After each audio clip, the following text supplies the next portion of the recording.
multidimensional. It's never one thing. It's always many things happening at the same time. So like, yes, while some people are suffering, this is also we're not forced to stay inside. This is an opportunity.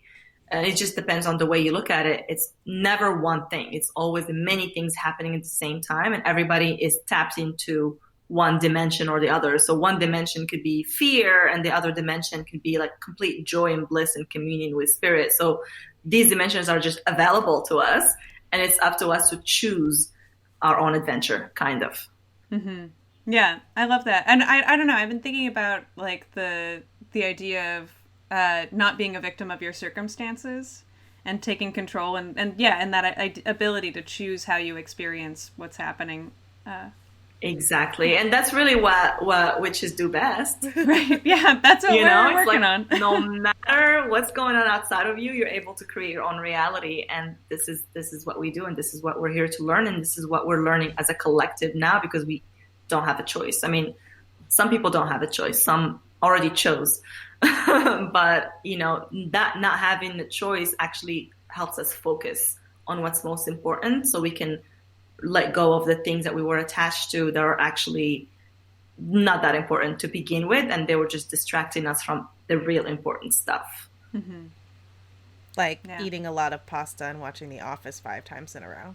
That right. I mean, after you get through that phase, then there's another phase coming. Oh, good. Okay. Yeah. Yeah, because this is not gonna go away like within 2 months, 3 months. Yeah. It's gonna be a long. It's a long thing. So after you purge all of that, then you're gonna get to phase 2. Yeah, I'm definitely still heavily in the ice cream phase. Yeah.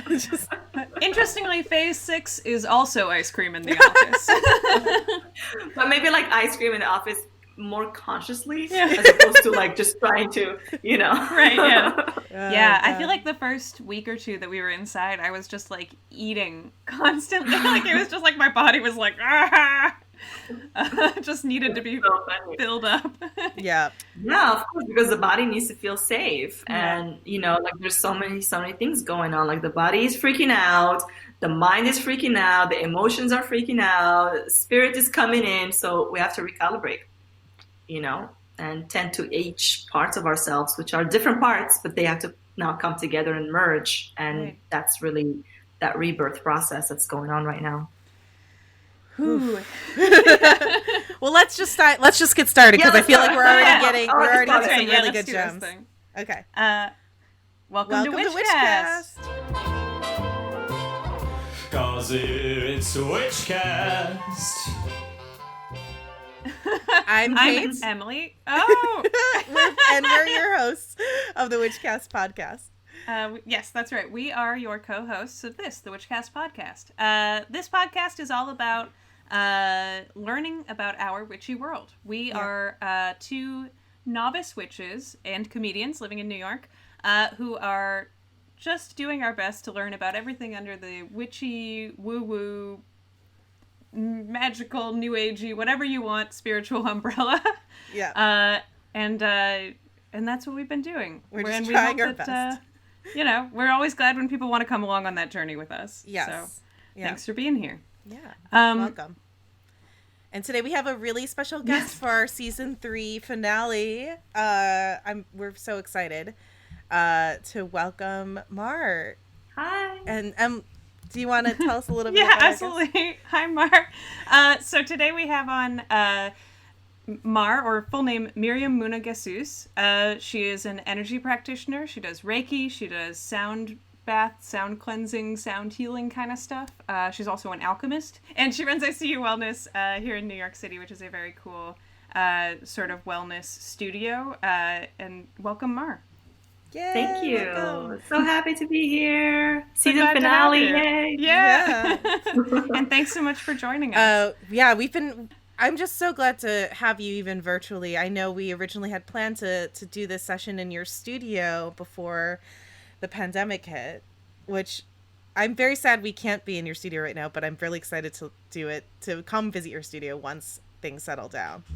Yes, I would love to have you over. Maybe for next season. Yeah, that would be awesome. A follow-up, yeah. Right. So what kind of work do you do? And tell us a little bit about your background and how you got into energy healing and alchemy over at ICU Wellness. Okay. That's a long story. I'm going to try to shorten it as much as I can. So what do I do? What do I do now? So I do many, many things, but I refer to myself as an energy practitioner. And energy practitioner is somebody who works with energy all day, every day, and it is a lifestyle. I am a healer. I'm a sound healer, energy healer. And I have a studio here in New York City, in Brooklyn, where I work with individuals and groups to heal, to grow, thrive, and all kinds of stuff. You'll have to come and visit it. I do readings, I do healings, and I create experiences, really hold space for people to heal themselves. This is what a healer really does, is just hold space for you in this beautiful way in order for you to heal yourself and activate your own powers within. So in a nutshell, that's what I do. I'm originally from Morocco, from Marrakesh. It is a very mystical place. I come from a family of healers, which I didn't know until after I became a healer. That's a whole other story. But how I got into here to begin with. So I'm going to backtrack a little. And I moved to New York 10 years ago in 2010. So this is my 10th anniversary. Ooh, I moved here. Yeah, I moved here after I finished college. I graduated with a BA in communications, and I wanted to be in advertising. So since I was, I think, a teenager, I was like 15, I had this vision of me speaking to the masses and uplifting people and through what I say. So I decided, okay, I'm just going to do advertising. That's what it is. They have a platform. I can just speak to the masses. Right. Like, that's it. That is it. So got my degree, came to New York, got an advertising job. And then I was like, what is this? So I was an art director. So that's, I'm a creative. I come up with the ideas, and I design them and I bring them to life. So I was in advertising for 8 years, and obviously it was not what I thought it was. And not only it's not what I thought it was, but just it was like a culture shock just being in the US, in New York City, and going into the matrix. This is really what it was. It was like the sunken place. And so I had to go in the sunken place and go deep in the sunken place. And, I did all kinds of stuff in advertising, and I was having a very successful career. I still excelled, won awards, and did all the things. And then after 8 years, I was feeling like I was starting getting depressed and experiencing anxiety, and I was just going down the rabbit hole, and I wasn't in a place where I could just quit. Mm-hmm. So I sucked it up and stayed there and learned a lot about the darkness of the system. Learned everything there is to learn about how the system works, how the matrix works, who runs what. I was observing, and I was always a very intuitive person. I am a double Cancer. Wow. Cancer sun, Cancer moon. Yeah, very intuitive. And I'm a highly sensitive person too, which I did not know before that. So I was just picking up a lot of information, and in hindsight, that was my training, my rude training. So anyways, towards the end of those 8 years, I was just feeling like I got everything I wanted out of this career, yet I'm not happy.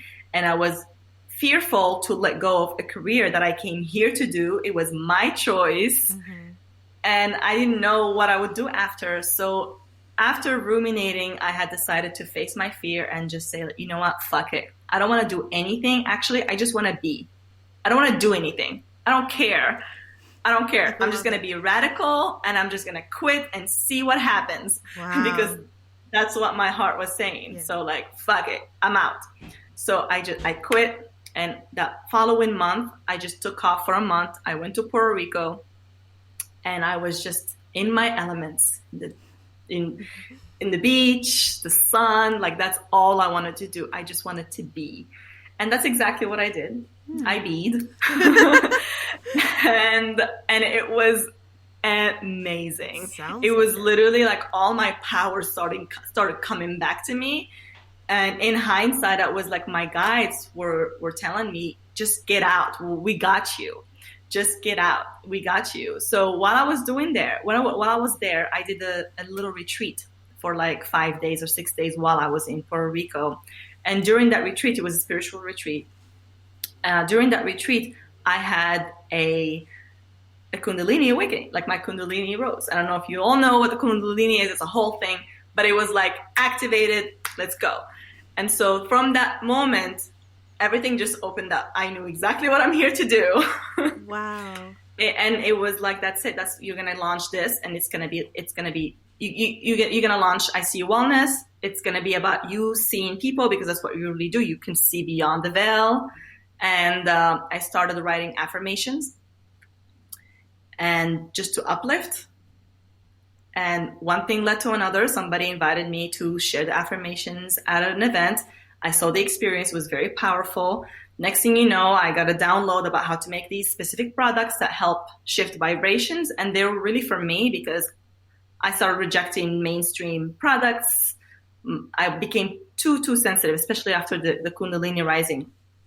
And started the product. Next thing you know, Reiki teacher showed up, and everything has just been like snowball. I am not even in charge, y'all. I'm literally just I'm just doing what they tell me to do, like for real.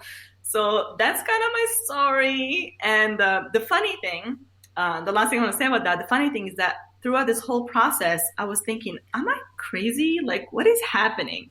This feels so right, but at the same time, it is such a 180 turn. I don't even know what to tell my family when I go back to visit in Morocco. So a year later, I went to visit my family, and I was kind of worried what they would think, because it's kind of random. It's very random. Yeah. I mean, in Morocco, like the women in my family are powerful. My mom is definitely magical, but it's not like out in the open. She had a normal bank job and all that. So I went back to Morocco, and I was, testing the waters and trying to tell my family, all hush hush. And they look at me and they're like, Miriam, we know. Like, yeah, we know. Like, obviously, like something is going on with you. And by the way, your grandfather was a healer, and he healed with his hands, like literally kind of like Reiki. And I was just sitting there like, I cannot even make this shit up. That's all right. That's so You're cool. definitely on the right path. How brave of you to just trust that feeling and go with it and do what you needed to do. I feel like so many people shove that down because it's very scary. It is. But there is, that's the initiation. You have to leap. They cannot hand it to you on a silver platter. You actually have to jump. And now I understand that you have to jump, and they'll catch you, but they cannot push you over the edge. You have to jump. And so that's what I did. I was brave enough to jump, and now I'll jump anytime. That's awesome. Yeah. I have a very literal story like that, which is that before I quit, I worked as like a school administrator for a few years, and it was a good job, but I wasn't happy there. And I really wanted to quit, but I didn't have the guts to do it. And I was in a lake with some friends, and everyone was jumping off this board. And I never do that stuff because I'm a little afraid of heights. And I was like, you know what? I can jump off this. I'll be fine. Like, I can do it. I will, and I did. And then after that, it was just like, I can jump off that. I can do this. I can jump off that. I can do this. I love it. I quit my job. I did all this stuff. And it was all from literally jumping. I didn't know that story. That's awesome. You literally jumped. Anyway.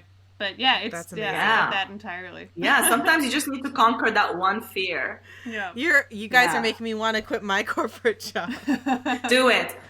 Yeah, follow your heart. If you hate the job, quit. If it's just to quit, don't quit. No. Yeah. In this economy, follow your heart. Yeah, maybe after I have some more savings. But also, quit. You'll be fine. Yeah. Actually, there's so much. What we do is really, really needed right now. So I don't encourage people to quit. I encourage people to follow their heart, like Emily says. Mm-hmm. But if your heart is like, my heart is not here, then you're going to have to do it eventually. And you can either do it now or delay it or do it later. It's really up to you. There's no judgment and no pressure. But like, eventually you're going to have to face it. So yeah. Like, If you know you're gonna quit your job, I guess. Yeah, but it takes time. Everybody's on their own, own time and own schedule. But I mean, I highly recommend it. One thing I always say, and this is like maybe not like the best advice, but I think it's good advice to people who are already working in their corporate jobs and feeling drained. I would say to them that one thing that I noticed in myself is that I was trying so hard I was bringing my 100% to work. And I would say to people, do not bring 100% to work. Just bring about 30. That's it. That's enough. Because your life is not just work. You have your personal life, you have your friends, your family. So do not try to prove yourself more than, because you'll never be able to, especially if you're a woman of color or, from, a marginalized community, like you'll never be fully seen. Or maybe you will, I don't know. But from my experience, it's like, don't try to bring 100% to work. You end up drained. Just bring 30 and it's more than enough. That's a really good piece of advice. I've been working really hard on not being too emotionally invested in my work. Like I still obviously work hard. I have coworkers who listen to this. So I do work hard. I do my job and I do it well, and I'm going to do it to the best of my ability. But I've been working over the last couple of years of not letting things emotionally impact me as much. Like my boyfriend gets very frustrated at his job and he like gets very emotionally involved, and I'm like, they're not worth it. It's not worth you getting upset over. Like you just have to kind of let that go, and because life's too precious for you to get so upset over a client or like a weird email. It's really like boundaries. It's like when you bring like all your emotions and all your spirit and all to work, it's like, no, maybe your work just needs this much emotions and a lot of, your mental focus and some physical presence, but that's it. Don't bring your whole 100% of your being to work, because sometimes that you end up being drained and you actually end up disrupting the status quo for what they're trying to build within that organization, which is maybe not so emotionally driven. Yeah. So yeah, I feel like one of the biggest mistakes I've made in my own working life is bringing to other jobs the amount that I would bring to something I was really passionate about, and then forcing other people to work harder, and then realizing what I'd done was like, and then I'm miserable too, because no one wants to work that hard, but now you've set the wrong bar. yeah, it's like you're really disrupting the status quo that they already set for themselves, and it's not up to you to change that. If you want to do something, you can create your own the way you want it, but you cannot change a system. Yeah, you just can't. That's a really don't try good way to look at it. Yeah, it's still an ever learning journey for me. I used to get so upset at everything all the time, always. But I've recently learned what boundaries are, and that's what my desktop wallpaper says on my computer to remind me every day. I've recently become aware of something called boundaries. Boundaries. It's new. Have you heard of it? It's funny you all talking about boundaries, because yesterday I just taught a 4-hour immersion workshop about boundaries and energy management. No way. And it was everything. I'm actually going to be offering this as a course in a month or so, or a couple of months, like a 4-week or 5-week course, because it is so important right now to understand what boundaries and how to implement them, and not just physical boundaries, but really emotional boundaries, mental boundaries, energetic boundaries, like psychic boundaries. There's so many levels to boundaries, and I feel like this is a huge part of energy hygiene that people are not really aware of, and they really need to implement, especially because we're moving into a world where we're all connected.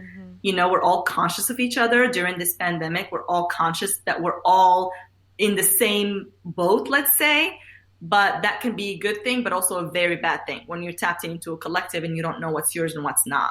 And so that's a whole other conversation, but boundaries are key right now. Yeah, it's a big thing. A lot of the people I know that work full time, like that have regular jobs, I don't. I work from home. I do all sorts of odd jobs, but suddenly it's really hard to draw boundaries with where work ends and like regular life begins, because you're at home all the time and all of the things you use to do work are suddenly at your house, where if you've been going to an office every day and you're taking all of that job and all of those people and moving it into your space, it's a lot harder to figure out how to draw that boundary, I think.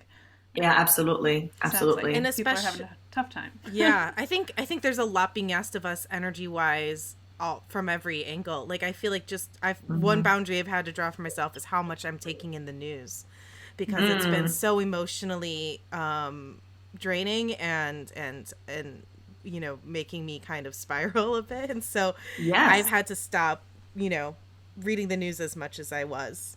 It's important to stay informed. We talked about this before, but being able to take measures for my own mental health, I think, is super important for people. It is. It really is, especially right now, because everybody's they're disconnected, you know, physically, but they think that they need to be attached to their phones and knowing every piece of news, and that's wrong. From the work that I do, it's like you need to not be on that, because if something is spiraling you down, then it is your responsibility to take care of yourself, because literally nobody's going to take care of you. The government isn't going to take care of you. Sure as hell it's not going to take care of you. Right. Nobody's going to take care of you. So it's up to you to decide what's good for you. And if something is making you feel low vibrational and you still accept it, then you're breaking your own boundary right now by introducing content that triggers you. You're breaking your mind's boundary. You're breaking your heart's boundary, because these are little spirits and they're beings that need love. And we're ignoring all of that so that we can feed what they're giving us to feed, which is really poison to our spirit and our body and our mind. So why would you be taking in poison all day long? It's really something that people should really ask and contemplate on. Mm-hmm. Yeah. Because there's nothing new to see here anyway. It's like the news is nothing new to see here. Yeah, it is. It's like a psychic poison in your own mind. Yeah, and I actually believe, not to go into conspiracy theories or anything, but I actually believe this is done by design. Not because it's new, because it's always been done this way. Mm-hmm. I used to work in advertising, y'all. I know. Yeah, absolutely. Yeah, the stress is addictive. The adrenaline and the, you know, it's people, when people are scared, they will take in more. Exactly. Yeah. Fear is a huge, fear is the main thing they infuse in us for us to be more controlled and be more contracted and less in our power. The more we're in fear, the more we're looking for someone to save us. We're looking for them to save us. And the more we accept less and less and less. If you're empowered, you're good. You're just creating your own reality and you're helping others. But if you're in fear, you can't help yourself, you can't help others, and you're waiting for something outside of you to save you. Therefore, you're constantly in victim mentality. And if you're constantly in victim mentality, then you're never going to rise to your potential. Mm-hmm. And all of this fear is not even real, because you can go outside right now and look at the sky and look at the earth and see flowers blooming.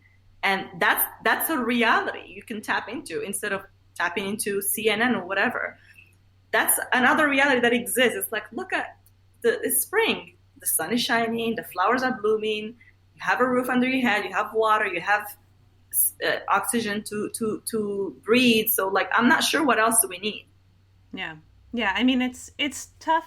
I don't know. It's hard to strike the balance in New York, because I think there's a guilt to enjoying spring and to being outdoors and all that, because you know that there are so many people here that are really sick and, you know, that bad things are happening. But it's true that, I mean, and that's how they tell you to deal with, like, panic attacks and that kind of thing too, is just to look at what's physically in front of you and know that that is your actual reality. Is that right now, if you are healthy and you are standing next to a daffodil and you are in the sunshine, then that is your immediate reality, and everything else is an externality, and you should you can focus on that immediate moment.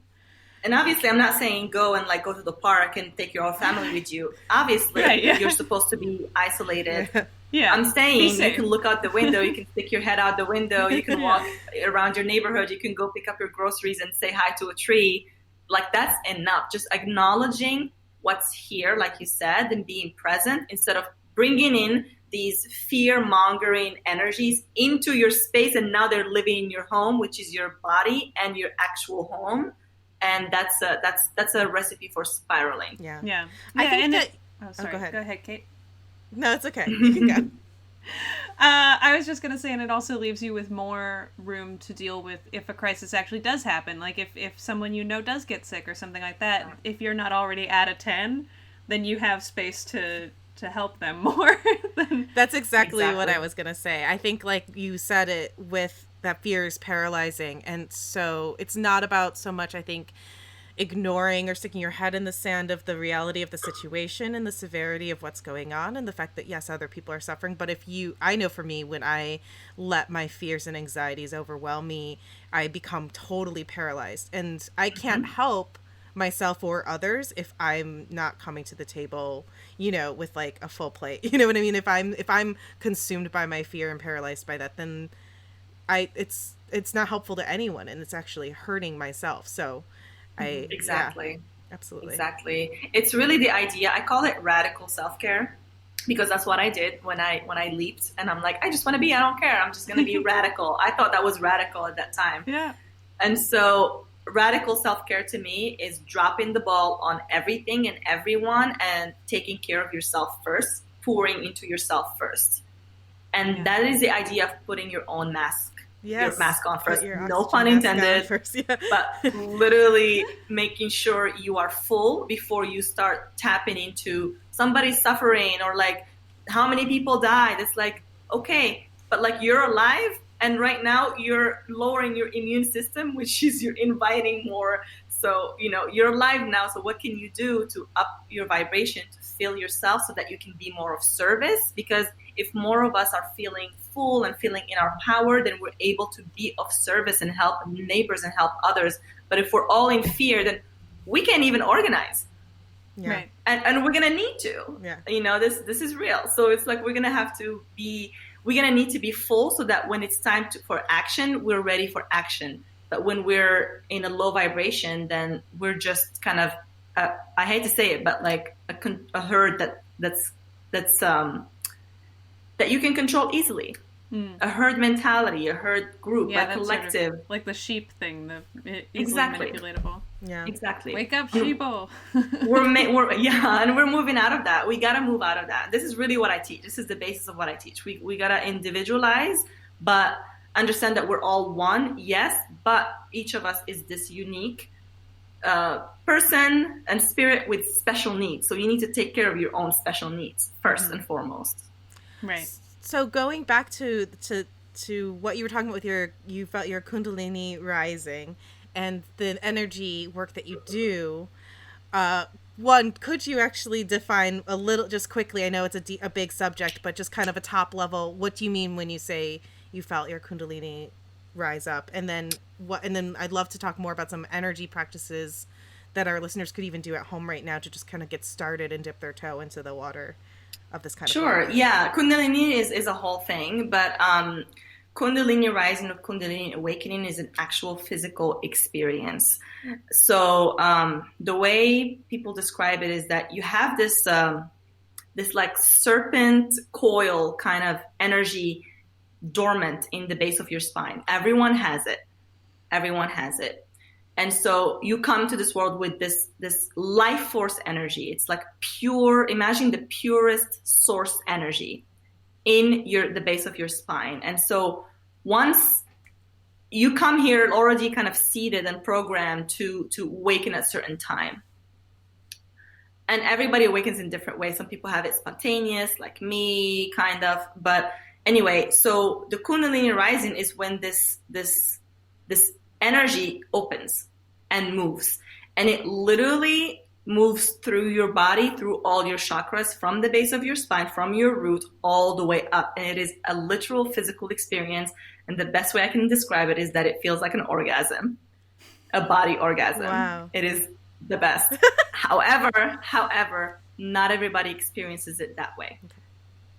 I was very lucky because I was surrendered. I literally surrendered my identity. I surrendered my money. I surrendered my career. I surrendered it all. So it really came easy to me. So the more surrendered you are, the more that energy can literally move up all your chakras and connect you from the root all the way to the crown, to spirit, to the ether. So once you're connected, then you're awake and you're able to run this energy and use it to create and do all kinds of stuff. This is why I'm an energy practitioner. That was my initiation, right? And so, but some people have that Kundalini awakening and it's like partial. It doesn't go all the way up. So for example, it goes all the way to the heart and then they have to work on heart issues before it keeps moving. Or sometimes it gets activated spontaneously or prematurely, which creates a lot of suffering if the person is still trying to hold on to their previous identity. Because once that happens, you're no longer in, it's not like you're not in charge, but you no longer, you have to be completely surrendered. So when your guides, when spirit is like shift pivot, you have to shift pivot, otherwise you create suffering. Because that energy is bigger than your ego, is bigger than you. You're here for a mission, and if you choose to move with your mission, it'll activate, and you have to follow the direction of that energy as opposed to you holding on to your previous identity. So you have to be completely surrendered. This is why I think mine was such a blissful experience, is because I was like, I don't care what I want to do. I'm just going to be. But I've definitely seen some people who had a hard time with it because they were not ready to let go of their jobs or let go of their identities or whatever it is. And now, not to say that it's an easy experience. It's not for the faint of hearts. People have to be really diligent about their energy work, and it's a whole lifestyle. But I was ready for it, and I'm enjoying it. And like I said, I've been a hermit for 3 years, and it's like, it's fine by me. Again, my definition of success is to wake up and do whatever the F I want to do. And so I have that. That's awesome. So that's it. That's fantastic. Wow. What a life. So what are some things that people could do, especially during this time, to kind of start getting in touch with their own energy and their life force, and like you were saying, like, be more diligent about it? I would say an energy practice or a mindfulness practice is not even nice to have. It's mandatory right now. It's really, really mandatory. So you need to create space for yourself daily, at least twice a day. Like I said, this is mandatory, at least twice a day, where you connect to the divine. It doesn't matter what your divine is, source, God, goddess, spirit, the fairies, the dolphins. It doesn't matter. The earth, the fire, I don't care. Just connect to your divine and do it in a way that's from the heart. Like, don't just think, just allow it to happen, because it's not outside of you. It is actually within you and is ready to emerge within you, and you just have to surrender. So create experiences where you can surrender. For example, meditation obviously is a great way to do this. Meditation morning and night, just to train yourself to go into this space of nothingness and everythingness at the same time. Dancing, just like put a song on and just lose yourself. Just move, whatever, let your body move. It's gonna look weird. It's gonna look animalistic, whatever. Like, just let yourself have that.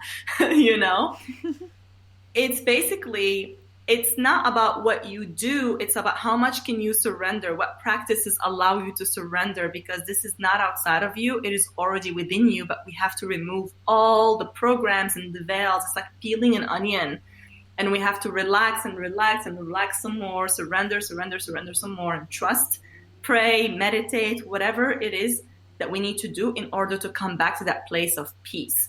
Now, I think energy work is powerful. This is what I teach. And I've done meditations with people. Like, for example, in my workshop yesterday, we did a meditation for, a guided energy practice. It's really not a meditation. It sounds like a meditation, but it's an energy practice. And it was like 15 minutes, and people saw their ancestors and spirits and like all kinds of stuff. I'm like, wow. Oh, it's 15 minutes, y'all. So the point is, the veil is very thin right now. We are so supported. I mean, I have never felt this supported in the last 3 years. I'm like, this is unbelievable how many light beings are supporting us right now in rising. And just as much as there is this heavy darkness, whenever there is something intense, know that the opposite of that is also available, always. Because we live in a duality, and if one thing exists, so does the other. So it's really about what we choose to plug into. So you can either plug into the darkness, that's your free will, or you can plug into the light and draw from your source, and that's your free will too. So that's what I would say. Make sure you spend some time, at least twice a day, to connect to your source energy, which is within you. It's never outside of you, always within you. All you have to do is surrender to it. So can you surrender? And if that's a yes, then can you surrender some more? And if that's a yes, then can you surrender a little bit more? And it just gets better and better. Love that. Wow. Yeah. I'm like gonna cry. It's so beautiful. It sounds easy, but it's really hard for humans to surrender and Oh, chill no, the it fuck out. sounds Oh really yeah, chilling the hard. fuck out is the hardest. It's hard. Believe me, I know. Yeah. I'm speaking now like I'm a master. I'm not. Believe me, I'm right there with you. I'm right there It's with a you. process. Yes, it is. Yeah.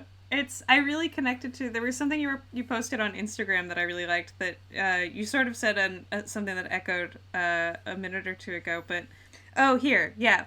The guides are saying, give yourself permission to surrender and purge all the false identities, masks, negative beliefs that you are still holding in your field. Now is the time to step into your power as a creator of your own reality. Now is the time to seek guidance, ask for help, dig deeper, and let your higher self lead the way. Your human needs a break. Your spirit is ready to take over. Let it. Mm-hmm. I loved that. That was great. You have such a great Instagram. Guys, check out I See You Well on Instagram. Yeah, I mean, I love that. See, that was a channeled message. So even me hearing, I'm like, oh, that was a good one. But like, things just come through sometimes. But the idea that your human needs rest and your spirit is ready to take over, that's a really nice way to see it. Where like your body needs a lot of love and a lot of rest. So please feed it good food. Take your baths, take your time, breathe, like you need to give your body a break. Stop trying to work. Stop trying to figure out how to make money. Like you're just feeding the system that is now collapsing. Yeah. Let it collapse. It's okay. You need to take care of your body, and letting your spirit take over is really surrendering. Like, you know what? Call your ancestors, call your guides, call whoever you want to call them. Just like, can you just take over for me for a second? I'm just going to chill right now. Can you show me some miracles? It's that easy. You just gotta like let them and believe that, that's it. It's literally that easy. Wow. Yeah, it's, I think, like, I've talked to a lot of people that have had the same experience, and I have too, which is that it's really hard to like let go of some of the routines and things that were existing before, where it's like I'm still doing all my work and tried to do it in a timely fashion, but it just feels so heavy now. It's just like, how am I supposed to do all this when I also like need to I just need to be for a little while, Yeah. And I think that's such an important message, because I'm sure, I can't imagine I'm the only one feeling that way. No, I think that's why we have to purge the old way of being, because the old way of being is us being productive, these like worker bees, nonstop trying to figure out how to make money. This is capitalism that we're feeding. You didn't come here with a capitalistic blueprint. That's not who you are. Right. Like, that's just the culture we live in. That's really not who you are at all. You're just now feeding, you take on this identity. It's like you put on this outfit that is like capitalism, and then you thought it was yours. And so what happens when you take off the outfit? What happens when you're naked? What's left? So let it go, even if it's for 1 or 2 weeks. Just see what happens. See what happens just by putting it to the side. Be like, you know what? Fuck it. I'm going to drop the ball on all this and see what's on the other side. And that takes that leap of faith again, and that trust, not in oneself, trust in something bigger than you. That's what it takes. And yeah, everybody has to go through it in their own way. Yeah. But once you're tired of suffering and of hustling, then see what's on the other side. Yeah. Yeah, and it's a process. It is like an onion. It's like you just keep letting go and letting go and letting go and letting go. Yeah. And then there's more to let go, it turns out. Oh, there's always more. There's always more. I think the best way I can describe it is that it's this idea of that we have control of anything, really. And so we think we have control. And so we are trying to control. Like, okay, I'm going to try to work. I'm going to try to make this happen. I'm going to try to control. And then the reality is what this pandemic is showing us is that we really don't have control. We never had control to begin with about absolutely anything.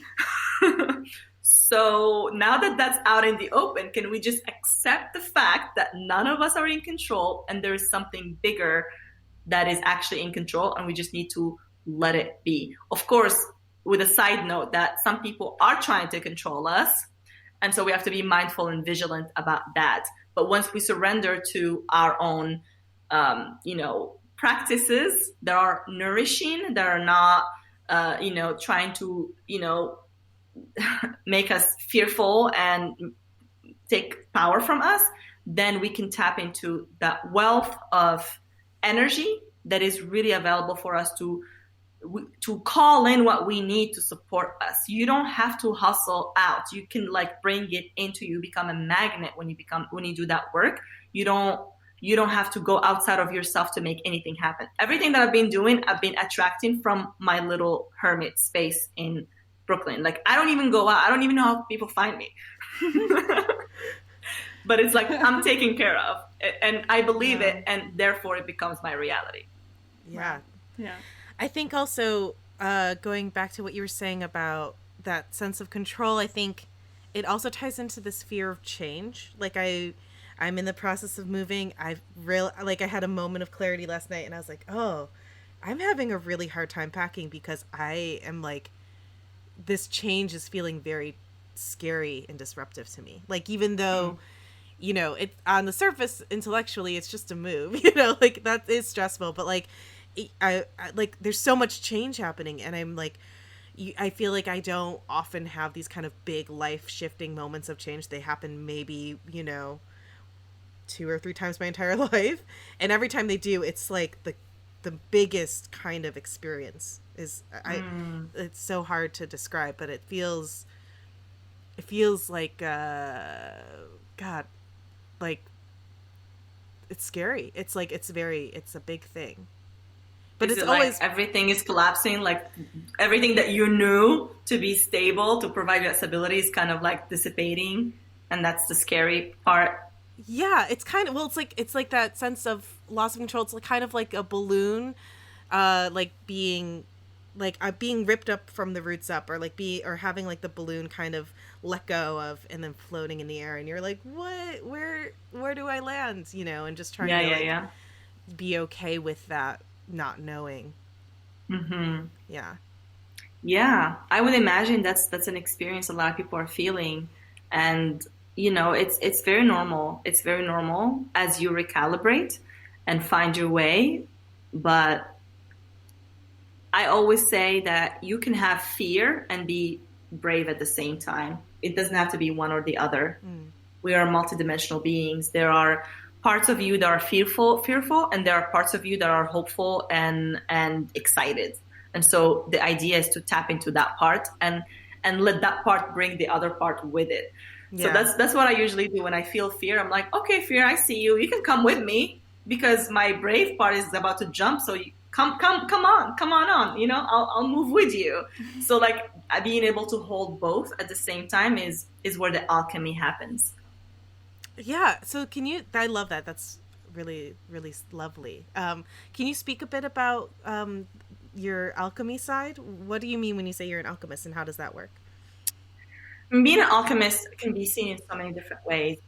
Traditionally, alchemy, you know, if you read books and all of that, is all about turning lead into gold, right? And so, to me, an alchemist is somebody who can take any situation and make it work for them. So that's what I do. Whatever you put me, I'll be fine, because that's what I do. I'll take anything and make it work for me for my benefit. You turn any lead into gold. Yeah, energetically though. Yeah. I'm not interested in actual gold. Right, yeah. No. Metaphorically speaking. Yeah, exactly. But an alchemist is somebody who can take absolutely anything and see the lesson in it, and see the light in it, and see the beauty in it. And so that's a lens that needs to be, or it's a muscle also that needs to be trained. It's not really optimism. It's not that. It's not love and light. It's not that.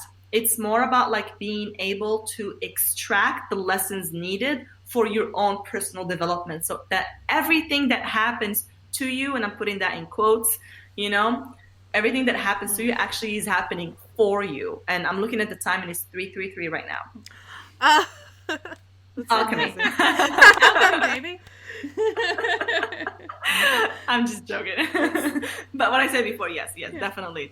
So it's the ability to take any situation and make it work for you, turn it into your lesson, your playground.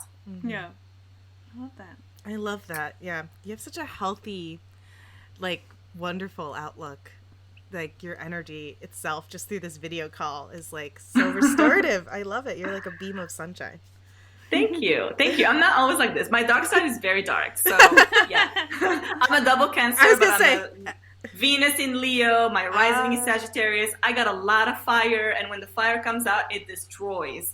So, I'm kind of in the middle. I was going to ask what your rising is. That's so funny. I wanted Sometimes a sunbeam, sometimes more like a laser beam. Yeah, I mean, if you look at the sun long enough, it'll hurt you. So, Right. you know, doses, just Yeah. small doses. I mean, I think it's good to be optimistic, and I think that's one of my gifts is that I'm able to really share my light with a lot of people. But I want to make sure like I'm not just optimistic. I work at this. I make it happen for me. This isn't just I just look at the bright side. No, I look at all sides.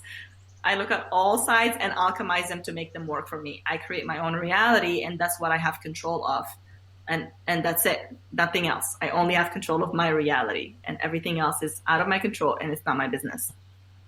So what's like one kind of basic step that maybe someone could do if they're feeling particularly out of control in their life or not particularly happy with their current situation? What's one thing that a beginner could do just to start that process? They're feeling if they want to like change their life or change their situation, or they're just feeling out of control. All of the above. Okay, so let me tune into that. So if somebody's feeling out of control, for immediately I would tell them why don't you realize that the things that you actually never had control of to begin with. So change your perspective and only focus on the things you do have control of. So let's say the world is chaos and I don't have control and I'm freaking out. I would say, okay, how is your bedroom right now? Is that chaotic? Because you have control over that. So maybe you can go clean. Maybe you can organize. Maybe you can wash your dishes because you definitely have control over that. It's the little things, It's like what's outside of your home is none of your business. Why don't you just take care of what you can control? So a lot of people don't realize this, but cleaning your home is energy work. Washing your dishes is energy work. Like those are things that we overlook. They're actually very important to our psyche. So that's what I would say. Focus on the things you do have control of and mind your own business. And people who are they're like spiraling, I would say do a practice where you can surrender. So I would say like YouTube has so much stuff like guided meditation, shamanic journeying, sound healing, like go wild. Go and like explore, and you're gonna find things you're not gonna like. Look for other stuff, like go try stuff. Everything is so available. There are so many practitioners out there that you can just go onto their Instagram. I have my YouTube page that has a lot of information. Like tune into channels, literal channels, like people are channels that already have done this work and can guide you. You don't have to do this on your own, but eventually you're gonna have to start developing your own way of doing this, and you have to tap into your own power and your own source. But if you don't know how to do that, ask for help. There's plenty of us out there, and you don't have to do this on your own. That's great. I love that. Yeah, and we'll get to talk more about it the next time we have you on, but I'd love to talk more about sound healing and all that. I was just, it's such a cool thing because you don't think that much about, or if you're not really practiced or into that practice, you don't think that much about how sound affects you and how different sounds really, have a physical effect on your body. But if you think, oh, absolutely, if you think about like at the same volume, trying to fall asleep with an alarm sounding or the ocean, they're very different effects on you. And it just, I don't know. I've been getting really into just listening to soothing sounds. Yes. Yes. Check them out. They're out there on the internet. Yeah. I love sound healing, and sound is a big part of what I do in my work. What I think helped me in activating my Kundalini was during that retreat, and it wasn't even part of the retreat. This was a spontaneous thing that happened. There was a pool, and it was nighttime, and we had a sound healer who was there, and she had these huge Tibetan bowls, and she said, you know what will be cool if we do this sound bath in the water, like under the stars. Wow. And we just were like, let's do it. So we went, and I was one of the helpers. I was helping everyone. And the sound in the water was a whole other experience. We saw shooting stars. It was magical, y'all. It was absolutely magical. And I think that was like, it totally opened me up. So sound healing is huge for me. And the reason why is because it works. It works. It's accessible, and you can actually feel the benefits of it almost immediately. Actually, immediately after you finish with the sound bath. And the reason why that works is because our bodies are made of water. We are water beings, and sound actually transforms and shifts water. There was an experiment. I'm not sure if you are familiar with it. An experiment done by this Japanese guy. He's a scientist. His name is Masaru Emoto, and Where he said things to snow. Wait, sorry. Go ahead. No, it was water. He Water. took water. Yeah, so he basically took water from where was this place? It was like he took water from different places, and he created these samples where he spoke a certain word into water. And I'm gonna pull up. I have a PDF of this actually in front of me. Yeah, so it's Dr. Masaru Emoto's water experiment, and he basically took water and put it in different places. And he literally spoke, and our words are vibrations. That's all they are. They're vibrations. They're spells. They're spellings, right? Yes. So he spoke into one, and he says, thank you, I love you, love and gratitude, thank you, I love you. And then the other one, he said, you disgust me, I hate you. And after that, he looked at the composition of the water, and the one that he spoke I love you to was this beautiful, like snowflakey, sacred geometry type of thing. And the one that he said I hate you was like a mess. The other thing he did, he took contaminated water from Fujiwara, contaminated water, and he took that water, which was contaminated, like radioactive something. So, and then he spoke love and gratitude into one, and then he spoke the other one. He spoke like I will kill you or I hate you into the other one. The one that he spoke love to absolutely shifted. So that's how sound healing works. That's like the little microcosm, and we are the macrocosm. So think about how we feel different with the moon. The energy of the moon, the tides and the ups and downs. That's kind of a frequency. So you can actually align your body to what you want using sound frequencies. Sound frequencies literally move through your body and turn it into this beautiful sacred geometry shapes, as opposed to if you're watching, fear mongering. It's a mess. Your body's going to be a mess. And you can feel it. This isn't something that's like conceptual. It's actually a felt experience. So this was an experiment that's done. That's actually, you can look at these pictures to see for yourself. And yeah, we're made of water, and sound affects water. So put one and two together, and there you go. Mm-hmm. We get to attune ourselves to whatever we want using intention, prayer, and, sound frequencies are of, at least 432 hertz and higher. Amazing. That's so cool. Yeah. I mean, I can talk a lot more about that, but that's something cool to just Google and just see for yourself. Yeah. So if someone, I just recently started like looking more into sound baths, because also I knew our talk was coming up. And sometimes I like to put on a meditation at night to help us sleep, but I was like, I want to try sound baths. So is that what you would suggest to kind of get started, to look up on different, like, because there's a bunch on like YouTube and Spotify. Yeah, you can try. Yeah, sorry. You want to? No. I was just going to ask, because I feel like, of course, it's probably always better to do it with a practitioner in a space, because I'm sure the audio gets, changed and degraded through uploading different videos and stuff like that. Mm-hmm. What would be the best kind of way to get started for a beginner? I would say it's fine if you're just curious about the frequencies and you go to YouTube.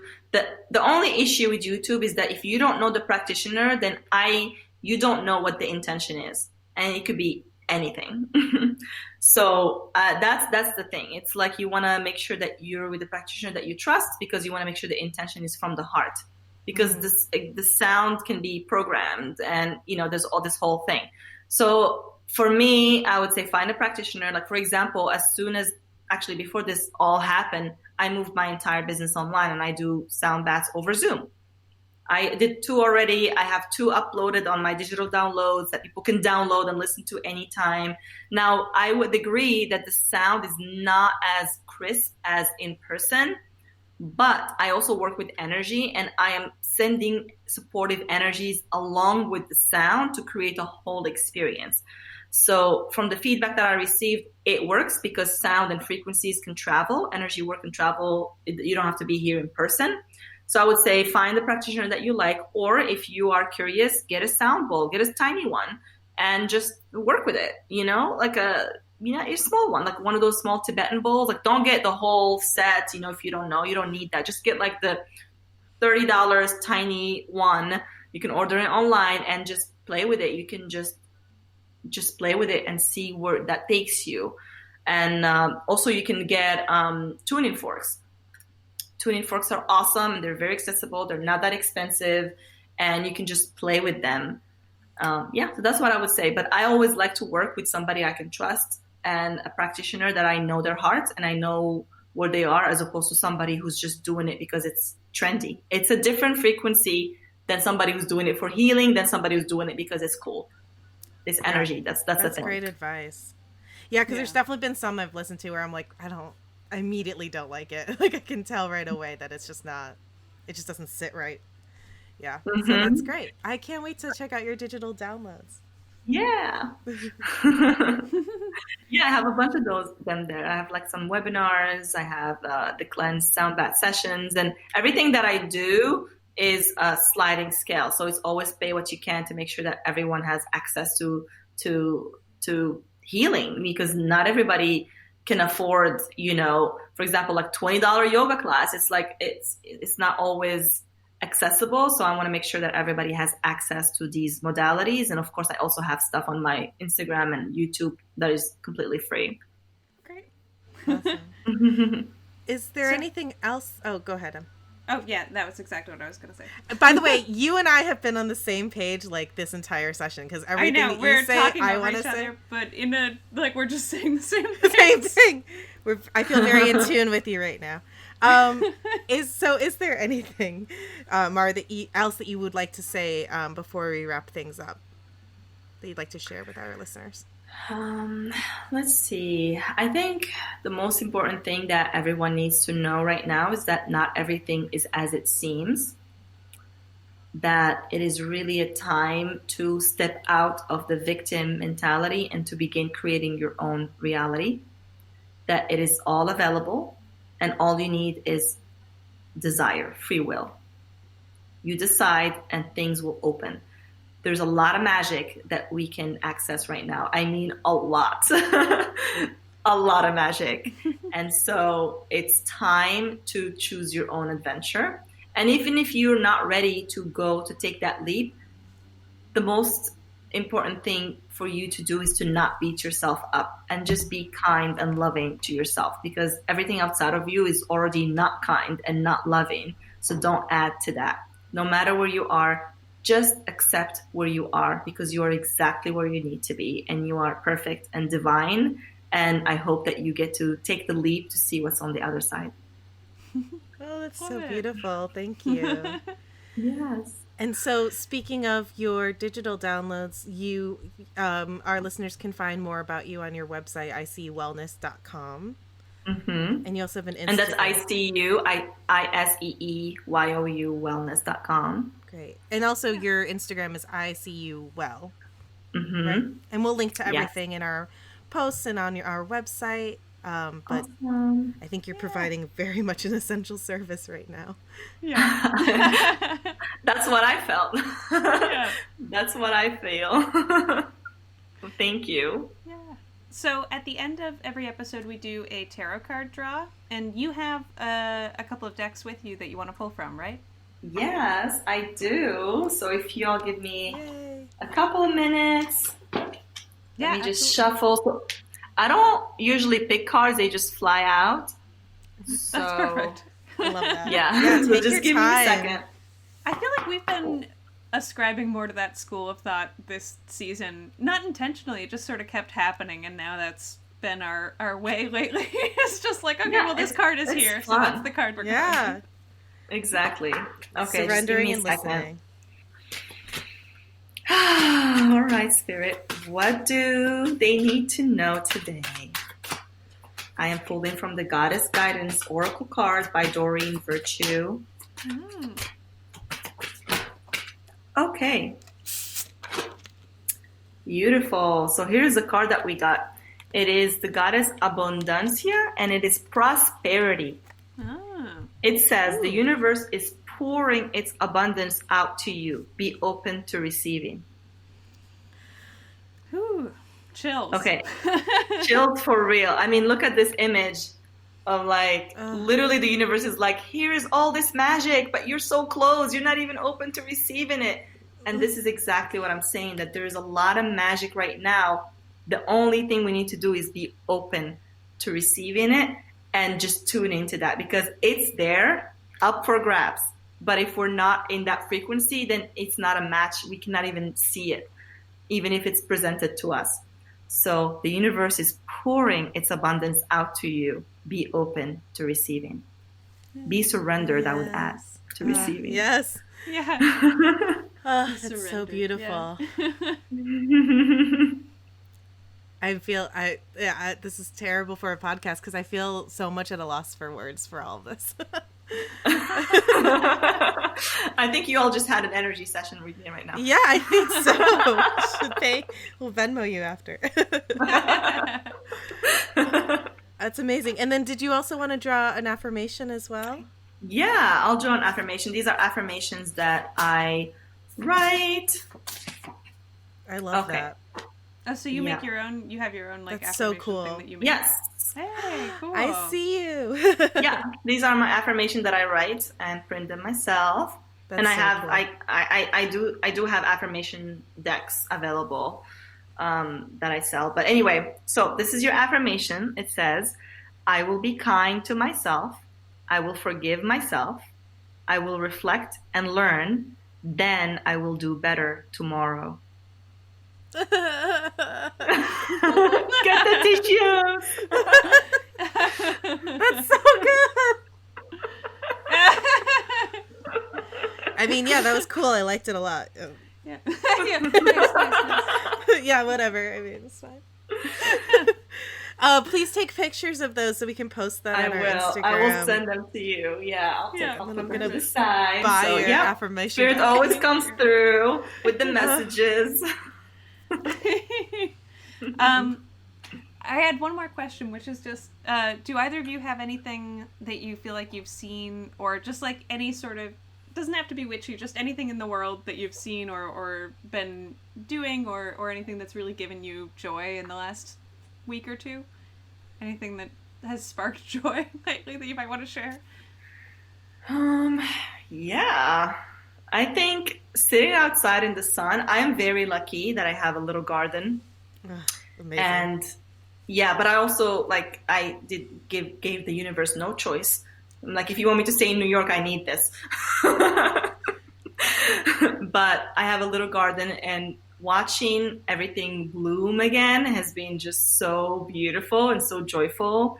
And Yeah. the birds, there's so many birds that come to the backyard. Just being there, they bring me so much joy. Just hearing them sing every morning is just everything to me. And just when the sun is out, I just go out for like 5 to 10 minutes and greet the sun and just tune into what Earth is doing. She's healing, she's growing, she's blooming, she's taking her time.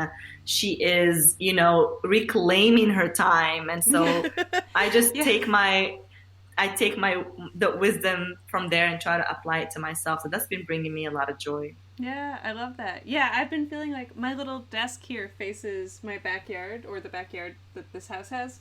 And it's like, as things have been slowing down with the human world, like the outside world, like the the nature and stuff has just been like going nuts out there.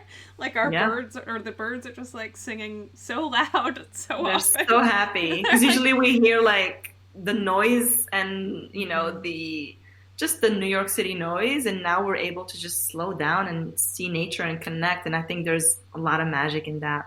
Yeah. There's like wildflowers growing because the lawn hasn't been mowed in so long. I love it. But it's nice. Yeah. It is wild. A cat chase a butterfly yesterday. Where'd that cat come from? Cool. Next thing you know, we'll have like eagles and maybe dinosaurs. I don't know. Like a moose walking They'll through just like show up. Yeah.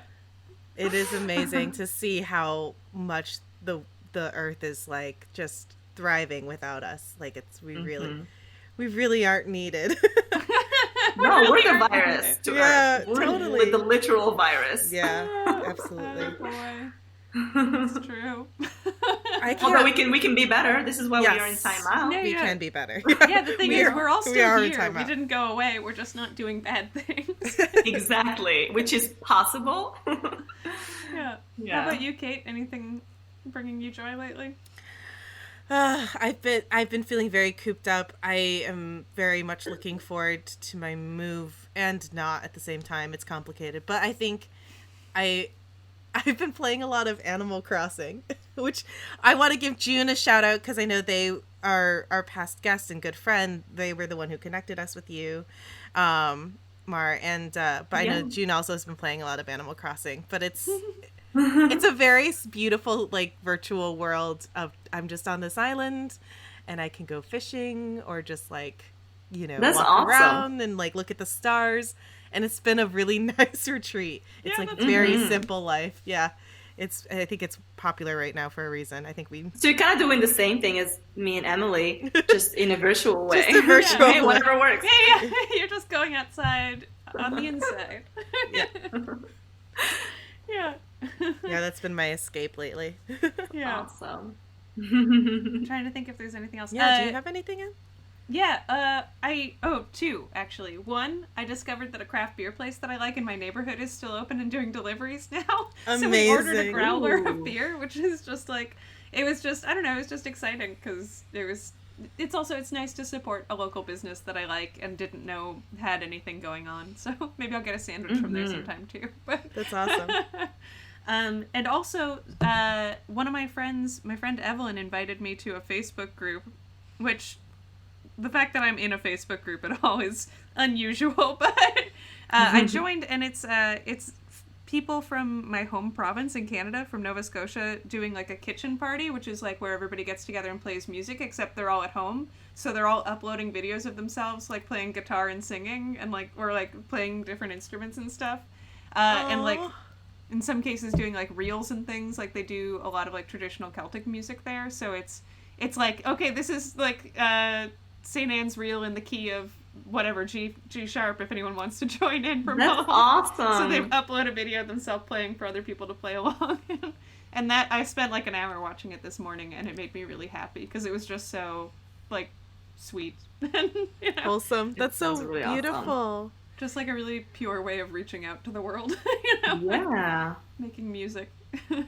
Yeah, there's a lot of energy for creation now. Mm-hmm. Yeah. Creating new ways to connect, new ways to heal, and it doesn't have to be this like traditional way of healing or like this spiritual, like whatever stereotypical spiritual way of doing anything. It's like it's wide open. Everything can be healing if that's your intention. So Yeah. anything can uplift if that's your intention. So there's a lot of beautiful creative things are going to be coming up soon. I bet you in the next couple of months we're going to see a lot of community miracles, is what I call them. Yeah, that's really nice. I look forward to that. Yeah, that's Yeah. great. I mean, this is a miracle right here, right now. I know. Look at us I'm very talking. grateful for this session right now. Yeah. This is This has this been has been great. amazing. Oh, I can't wait to meet you in person Yeah, I know. Yeah, same here. and go take sound baths with you. Yeah. So one more time before we go, you are I See You Wellness. I See You Well on Instagram. It's iseeyouwellness.com or what's your website? Yep, iseeyouwellness.com. Great. And you are Mar. Yeah. I'm Emily, and that's Kate. I'm gesturing at the screen like anyone can see. If you want to get in touch with us, we are available at witchcastpodcast@gmail.com. You can follow us on Instagram at witchcastpodcast. You can check out our website, which is witchcastpodcast.com. This is going to be our season 3 finale, and then we're going to take a few weeks off and just sort of practice what we're suggesting and replenish a little bit. And then we'll be back once we know what season 4 will look like. Yeah, we'll keep you all updated, and be sure to still, of course, follow us on Instagram. We'll still be active there, and and we'll let you know when we'll let you know when we're coming back with Instagram, and we'll probably put up a couple little mini things of just us being like, okay, we're on vacation now. Or not vacation, but we're on a break. Hiatus. Staycation. Yeah, staycation. We're on spring break. And then we'll put another one up when we know when we're coming back, I guess. Yeah. We'll figure it out. In the meantime, you can hear from always us. leave us a little review. That always helps. Yeah, in the meantime, if you want to leave us a review, rate the podcast on Apple Podcasts. That's always super helpful, and we appreciate it a lot. And that's it. We love you all very dearly. Yes. Hope you're safe and well wherever you are. And until next time, hex Hex yeah! 'Cause it's Witchcast. Perfect.